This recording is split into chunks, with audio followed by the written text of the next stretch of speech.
morning and welcome to GKBA today, where we feature an esteemed GKBA Greater Kendall Business Association member. And we always want to thank Miami's Community News for affording us this platform. It's a great way for us to get the word out about not only the association, but our members. Today, we're going to talk about something that's a very hot topic right now. We're going to talk immigration with attorney Liza Galindo. Liza, welcome to the show. Thank you. Thank you for having me here. Liza, before we get into this hot topic, I want to learn a little bit about you, and I want the audience to learn about you because, as I always say, people do business with people, not with companies. So tell me a little bit about yourself. So I was actually born in Inverness, Florida, up Okay. in Central Florida. My family is of Bolivian descent. Okay. So that's why I say I always look the Bolivian part. What does that mean? The features. Okay. Right. The features. And so I grew up in South Florida, studied at UF, and for law school, I went to Regent University. That was my first time leaving Florida. Did you say UF? UM. Oh, UM. No, I'm okay. sorry. No, UF. UF. Yes. Go UF. Gators. Go Gators, indeed. So UF and then Regent Law School, Okay. Regent University, and then I came back to Florida. Florida's home, and I've been, practicing here. I took the Florida bar here, and I've been practicing ever since. Okay, so you got your Juris Doctor, passed the bar. What inspired you to get into immigration law? Was it always immigration law for you? I believe yes. Okay. I contemplated the business world. I love business. My undergrad was in business management, and I grew up with a local, Hispanic church family, going to church, and every time you would hear the people say, "Pray for my papers, pray for my husband." So I contemplated family law at one point, but dealing with husbands was not a thing for me, and divorce. So family law was, no. And then I stuck with immigration. There's a lot of need. There's a lot of fraud, and so that's where my passion lies. That is so interesting that you got your cue, so to speak, from going to church and people saying, "Pray for my papers." Yes. Wow. There's a lot. So in a former life, I interviewed a lot of immigrants, undocumented immigrants, and just ran into some really great people who had been through so much. I mean, one lady, she told me she had crossed in a boat with huge waves with her 16-month-old infant in her arms, and other really bad horror stories. So where does the process start? Does it start in, or should it start in the home country before they come to the United States? How should it work? Okay, how should it? Okay, that's in an ideal In an ideal world, how should it work? So actually we have it in play, believe it or not. Our Okay. laws are there. They're a little backed up. They're a little, there's a log there, but it exists. So there are different ways to immigrate to the U.S. There are ways that if you're already in the U.S., that you can adjust your status and legalize your status or change your status. Okay. And then if you're out of the country and you have someone petitioning for you, whether it's an employer or a family member, they can do so while you're out of the country. The only problem, for example, is for your spouse. Let's say you went on vacation, you met someone, you got married, and now you want to petition for them. Even though the law says that they're an immediate relative, meaning there's no need to wait for a visa is available for them to come in, the actual process may well take about 2 years or so. Okay. It's taking right now 16.5 months for them to approve, to verify that you are a citizen and that that's your spouse and it's a valid marriage. Okay. So you just got married and you're waiting 16.5 months just for the first part for them to come. So, and then there's other So they're not even in this country at this point. No, this is in the ideal. Right. Okay. They shouldn't be in this country at that point. Right. Okay. You traveled, you went on vacation, you Right. fell in love, and that Right. happens. And It happens. And then your relative is abroad, and then you're trying to bring them in. This is the correct way, right? If they're trying to come in, then you're looking about 16.5 months before and that's you being a U.S. citizen and a lawful marriage and trying to do things the correct way. Now, if they are from a different nationality, but this is in a different category. So, for example, if you're petitioning your relative, your brother or sister, right? Do you have siblings? Do I? Mhm. A lot of them, 6 of them. Okay. And are you close with your siblings? I am. Okay. So can you imagine having to wait over 10, 13, 15 years to see your brother or sister. Unbelievable. So if you were, for some reason, you were able to come first to the United States and then you want to bring your brother or sister, you're looking about that time frame. And that's for most countries. But for Mexican nationals or Philippines, there's a different time frame where it takes much more, 20 plus years. Do you know why that is? It's because based on the allocation of visas, so based on the country, they try to keep it equal. And if there's too much of one country, that's why they have a backlog, an extra backlog. Okay. So. What are some misconceptions out there about immigration and visas and getting your green card, or now it's the Trump gold card, whatever that is? But anyway, what are some of misconceptions? Right. So if you have 5 million, that right now is a misconception. You can't So come what? in. Okay, so is Like, that the Trump thing? that's a With gold 5 million, card. you're in like play. Yeah. Okay, No. So that's not yet. all right, That's in the pipelines. all right. But no, that's not in play right now. So general misconception is, and you hear the comments. People are on both sides of the field. Whatever your position is regarding immigration. Some people tend to think, oh, why don't they get in line? Right? That's what you hear a lot. Why don't they get in line? I had to wait for my papers. Why don't people stay in line? And the first thing is there's no line, first of all, to get What does that mean? There's no line. in. There's no line that, oh, I want to come to the US. Okay, like get your ticket and wait in line and then you'll Oh, come in. okay, okay. Right? Because some Take a people, number at the counter and okay. exactly. So there's no such thing because people say, oh, why don't you, get online and come the lawful way? Get online and come. But what line is there for the people to get in? There isn't. So that's why we see a lot of illegal immigration where people are trying to come any way possible. So one of the misconceptions is citizenship, right? You hear people ask, oh, how can I get my citizenship? Or I got married, now let me get my citizenship. And no, it doesn't work that way. So the first step is you become a lawful permanent resident. You get your green card first. Once you're a lawful permanent resident, then you can apply for citizenship. So there's a process. You don't go straight to citizenship. So if somebody gets a green card, how long is that valid? And how might they violate that green card where they would be deported? So that's an even more hot topic right I now. know. Because we are hearing people who have green cards who are facing deportation or inadmissibility. So regarding the green card, you can get a green card for 2 years. Okay. That's if you were married to a U.S. citizen, and by the time that you were approved, you weren't married for 2 years, they give you a conditional green card because immigration wants to verify that it's a valid marriage and you didn't just get married for the papers. Or you might get a green card for 10 years. If you, based on a parent petitioning you or some other lawful way, they'll give you the 10-year green card. So you have to renew before that expires. So recently I had a consultation from my Panama City office location where an older lady was afraid to leave the house because her green card had expired. And she wasn't going outside. She was locked indoors because she was terrified of what was going on. And luckily, the daughter scheduled for a consultation. We were able to discuss, and I was able to explain to her, okay, look, your green card expired, but that doesn't mean that you're no longer a lawful permanent resident. You don't have evidence of it right now, but you're still a green card holder because technically only an immigration judge can take away the green card. So the cool thing now is that immigration is finally getting a little up to date, and now they're allowing certain applications to be filed online. Okay. So in her case, we were able to file for her I-90 online to replace her, to renew her green card.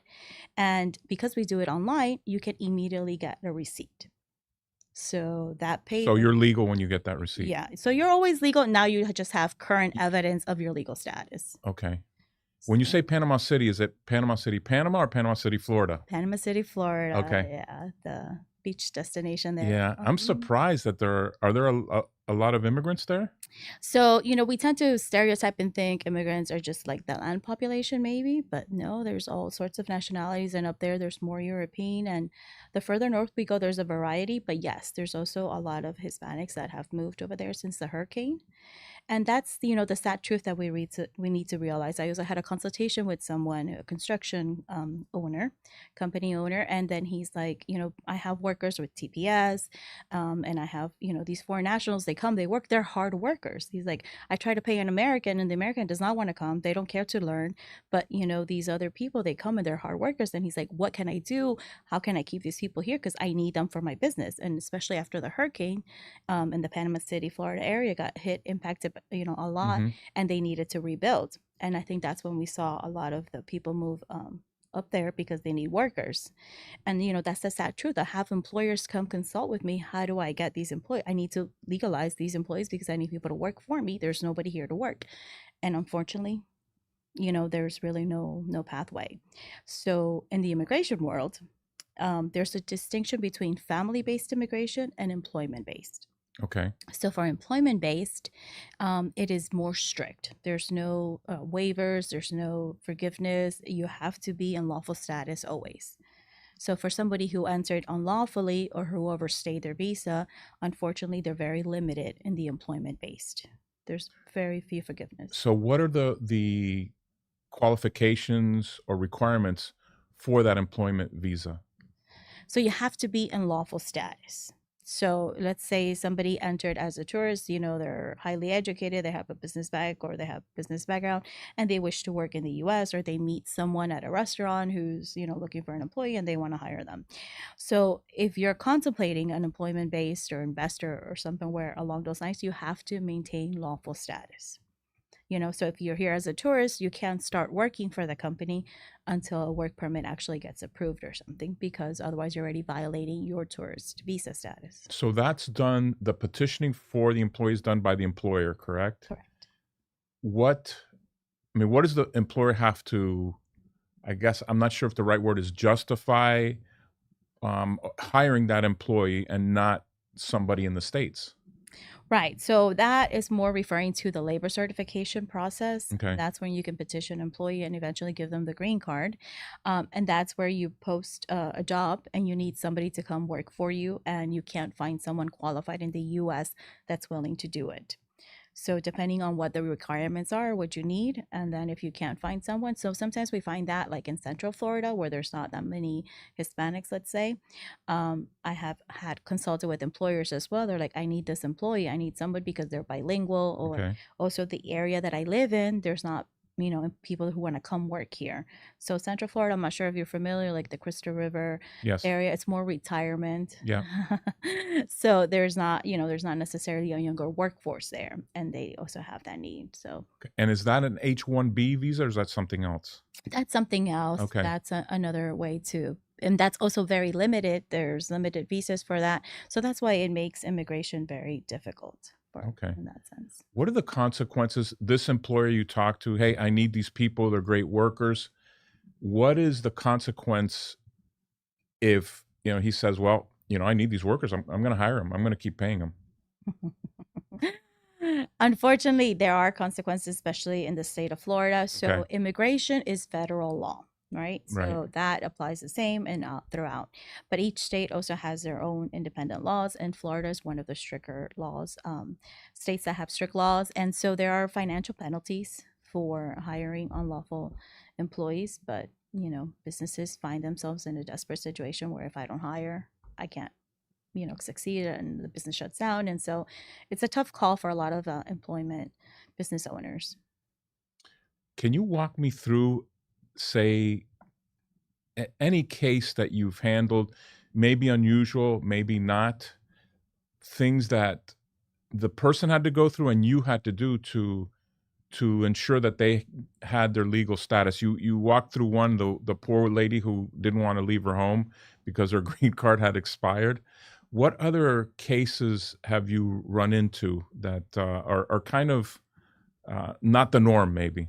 Okay, so right now there's another case where I was consulting where the wife is super terrified for her spouse, and ironically the spouse here is lawfully. So they entered through the CBP1 program. What is that? So the CBP1 program is something that opened up during the last administration, the Biden administration, and it was a way to monitor and control the people that are coming into the United States. There's a misconception that it was a free-for-all for everyone to come in. Mm-hmm. Unfortunately, there was some fraud. Some fraud was involved in Mm-hmm. that people were sponsoring, or companies were sponsoring people to come in. They're still vetted. It was just in the sponsoring side where the fraud perhaps occurred. But anyhow, this person entered through that program. So he was inspected by immigration. Immigration saw him. He went. He presented himself. They allowed him to come in. So he's here. He has a work permit. He was given permission to apply for a work permit. Okay. So he's technically, theoretically good. Right. But surprise, surprise, during this administration, and this is a warning for everyone who's just recently entered within 2 years, there's what's called expedited removal. So this administration changed the rule regarding that. So generally, it was if you entered and you were found within 100 miles of the U.S. border, you were subject to expedited removal proceedings. That meant if an immigration officer caught you, you can be deported immediately right away out of the U.S. And now that changed to 2 years. So if you entered within 2 years, you would be subject to expedited removal. And so these people who enter within 2 years, even though they technically have, you would presume that they would be okay, but we're finding that they're still being detained and they're still being placed in removal proceedings and either deportation proceedings, or they're being detained with the hopes of getting them out. So there's craziness going on because there's a normal way that things happen, Right. which is, if somebody's in the US already, they're placed in deportation proceedings. So the game has changed. Oh my gosh, has it changed? And it keeps changing every day. It changes every day. It changes every day, and it's hard to, properly recommend and advise clients because, you're saying one thing, and then, honestly, I can say this time around, I'm having to warn clients, hey, we filed this, you are eligible for, but you could also be detained, even though you're eligible for relief. You're eligible to get your green card. So with this lady this particular case, you asked for a story. The wife is a nervous wreck that, something could happen to her husband. And at first I would say, hey, you're being a little ridiculous. They're Right. applying, they answered lawfully. They have a work permit, right? He has a Yeah, work it permit. has a work permit. He's perfectly okay. But no, not so. We're hearing that these people are getting detained. Most recently, USCIS, United States Citizenship and Immigration, they posted on their Instagram and Facebook a picture how here in South Florida, in the Miami field office, they collaborated with ICE, Immigration Customs Enforcement, and they detained about 10 people to deport them. And they said in the description that it was people who had overstayed their visa. So if you entered the US lawfully, okay, you overstayed, you met an American, you got married, and you decide to apply for the green card, generally that would be no problem. You apply, you're eligible, you're going to get your green card, you just have to wait for the interview.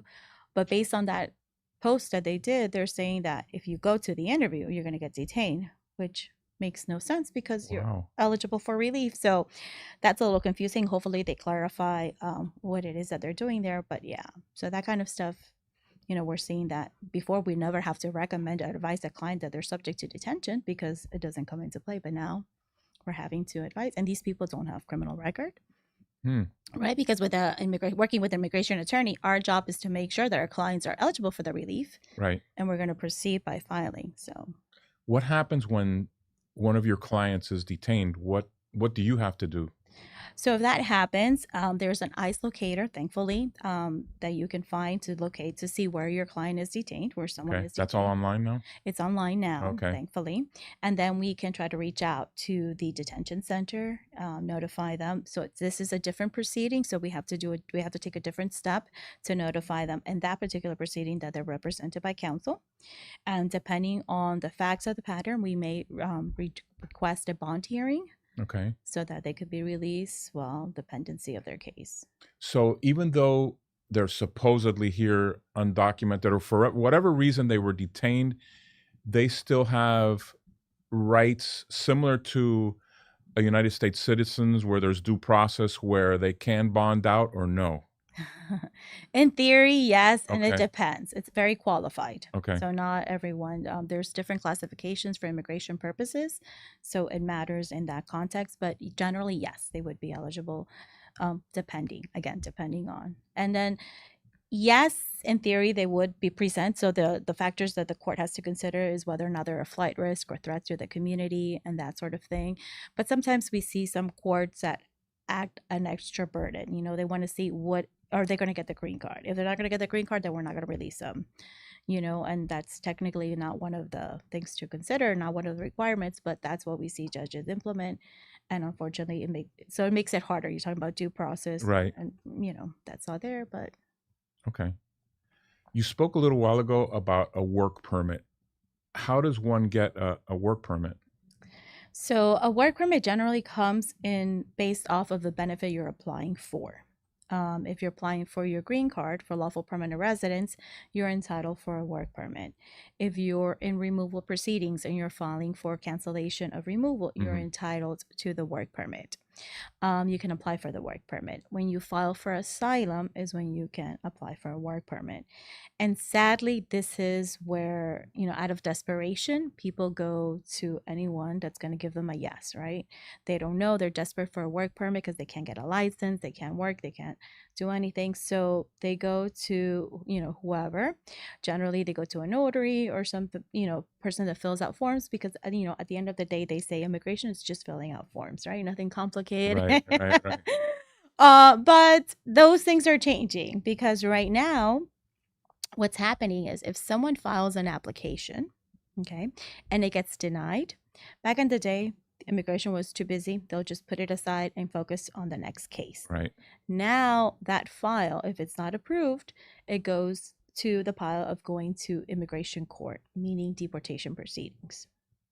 Wow. So if you mess up, you're on your way to deportation proceedings. So, and for example, right now I'm consulting with a lady who applied for TPS through, What is TPS? temporary protective status. Okay. So this is available for certain countries, very limited, and there's usually a time restraint to file and all of that. And what's the criteria for that to be approved, we'll say, for TPS? So you have to have entered at the date that they set for your country, Okay. and you need to be here for the time that they require. You cannot be no criminal record that would disqualify you, So, and so in the meantime, you're here without documentation? correct Okay. until you get that. So they applied for this. They used some notary or some services to fill out the form, and they don't review. They trust whoever's preparing the Right. form, and they sign. And unfortunately, when you sign, you're saying that you reviewed and you're aware of what you put in the application, right? And of course, the applications are in English.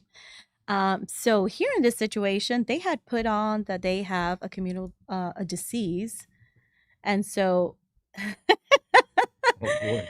exactly. So then immigration, took its time, came back and says, okay, well, if you have this disease, we're gonna need proof that you can be not eligible for this relief because a disease that would get you disqualified. Tuberculosis usually is the one that we see with the Mhm. Latin population.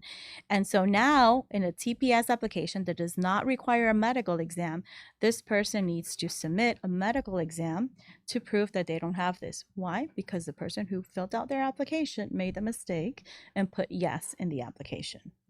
So now this poor applicant has this additional cost and burden of having to do this. So they delayed the approval process of their case. And now they're coming to an attorney. Now an attorney needs to fix the error that they did. So sadly, that's what we see a lot. People think that they're saving money by doing it with a paralegal, with a notary or something, but these things happen and they cause severe consequences. Because now in this situation, so this person was thinking, I won't reply. I don't care. I don't want the TPS. I have another form of relief, so I'm not going to do it. But I was like, well, keep in mind now with this new change that if they're going to deny it, you can find yourself in deportation proceedings. So And do you actually litigate, or do you actually go to court for some of these cases? So yes, there's different ways of litigating in the immigration world. We Okay. do go to court, immigration court. And then sadly, because of the way things are, we do have to take some certain things to federal court. Okay. So immigration has its own process. And then once we're done with them, if we don't have the relief that we need, then yes, sometimes you go to federal court. But yes, I also represent people who are facing deportation. And that's something that we can do. In that case, you cannot go without an attorney. It has to be an attorney or Okay. accredited representative. But for, immigration process, people tend to. And you'll be surprised with, if you want stories, boy, do I have. Well, we'll have to do a second show Oh then. my gosh, Lisa. on stories, In court stories? well, I have personal in court story, but Okay. no, with the clients, and it's just so much fraud and people trying to take advantage of these people, and it's a desperate community, right? They're desperate to get their status legalized, Yeah. and then to the extent of the fraud that they are putting on fake removal proceedings. Because now immigration court, as of COVID, they transitioned to some online hearings. So who would put on a fake removal procedure? people who are scamming. They're getting money out of these. Oh, I see. Yeah. So they're saying, pay me money and I'll resolve your issue? Yes. And it's insane. Consulted with a person who was a lawful permanent resident, eligible for citizenship, consulted with quote unquote an attorney. And supposedly the attorney gave him this letter saying, okay, we determine you're pre-qualified. We consulted with immigration. Immigration says you're eligible to apply, la, la, la, and provided a letter from immigration. And I'm like, what? What is this? There's no such thing. You're either eligible or not. You file your application. That's how it goes. There's no pre-qualification. And so this attorney had provided this record of, immigration saying, yes, you're eligible, and now we can proceed. So I'm an immigrant. I'm looking for relief. What are the top, 2, 3, 4, 5, whatever it is, for them to, have bells go off if somebody fraudulent is trying to take their money without doing anything? Are there certain things that they should look for and say, wait a minute, this doesn't sound right? So getting more than one opinion obviously is good. Okay. When I consult with my clients, I do charge for a consultation Of fee. course, I understand. But that's because I take my time Okay. to explain why they're not eligible, if they're not eligible. If they're not eligible, I say you're not eligible because of this reason, ABC.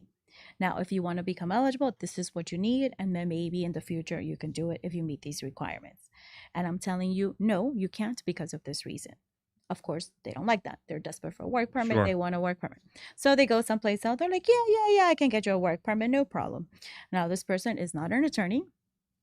They have nothing to lose. And this is why we see a lot of fraud in the asylum case, because they would file an asylum application, not tell the client that this is what they were doing. And sure enough, with the asylum, you are entitled to a work permit. So they will get a work permit and they're happy. They got their work permit. This attorney doesn't know what they're saying. This other person got me my work permit. I have my work permit. Time passes. They're scheduled for their interview. They don't approve. They don't even realize what's going on. Then they find themselves in deportation proceedings. So asylum, you're referring to political asylum? Correct. How do you qualify for political asylum? So asylum, you have to file within a year of applying to the U.S. So there's different bases for the asylum application. One of them is political basis. Okay. There's 4 or 5 categories that you can request. The typical one that people do is particular social group. As long as you can identify a particular reason why, and there's basis on your religion, Okay. sexual orientation. So you have to establish why you're facing persecution in your country. Got it. That's the tricky part. Interesting. A lot of people think, oh, there's just so much crime going on in my home country, and then that should be enough. No, it has to be persecution. So if you're looking to get started, you can get a different opinion to see if one person says yes, one person says no. You need to know why. Right? Okay. So knowledge is power. Right. And this is what people need to empower themselves with, is information. And then if you're working with an attorney, I say it's perfectly okay to ask them to show either a bar license, ask them what state they got their license, because immigration is federal law. So attorneys can work in any of the 50 states. So you could be licensed in New York, for example, and you like the sunny weather here, you want to work here, you can work here as an immigration attorney. But your client wouldn't necessarily know, although an attorney is supposed to disclose that. So it's perfectly okay to ask. And then there's also this organization called AILA, American Immigration Lawyers Association. Okay. And that's another way to, go to hire an attorney or verify, well, not verify, but you can see if your attorney is a member of that. Okay. Because if your attorney is a member of that organization, it helps us stay on our toes with all these changes that are going on with immigration. Interesting. Great advice. Yeah. So we are out of time, and I want you to look at the camera and tell people how to get in touch with you, because this has been incredibly interesting, enlightening. I'm sure there's just so many misconceptions out there, and I think they should call you. So let them know how to get in touch with you. Hi, everyone. I am immigration attorney Liza Galindo. If you're trying to get a hold of me, you can call 305-888-STAY. And as I mentioned throughout the presentation, I have 3 offices throughout the state of Florida. And as an immigration attorney, I can represent you in any state. So please, 305-888-7829. Thank you so much for being here, Lisa. And thank you for joining us on GKBA today. We will be back soon with another esteemed member. Once again, thank you to Miami Communities News for helping us and allowing us to talk to you about the organization and some of our great members. We'll see you next time.